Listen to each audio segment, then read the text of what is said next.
Atėjo laikas tą vazonyną, o vazonynas jis buvo dėl to, kad čia buvo naršykliai ir rūšiavimai, padaryti į augalinį akvariumą. Tam man reikia tuščio akvariumo, įklijuoti vidinį filtrą ir aš tam neturiu kur laikyti gyvūnų, nes jų čia yra daug. Aš sprendžiau, ar aš naršinsiu Galaxy Rasboras ar nenaršinsiu ir nusprendžiau galutinai, kad nebenaršinsiu Galaxy Rasborų, tai yra paskutinės mano naršintas žuvis.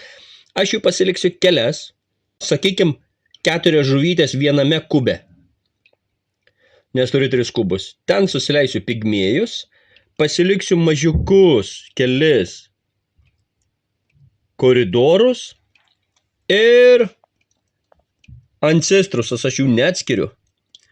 Tai į 3 kubus aš galiu šiek tiek žuvų įleisti dėl kvapą. O visas kitas man reikia išleisti, kad galėčiau perkrauti akvariumą. Todėl Galaxy Rasboras, krevetės, kur čia tos krevetės?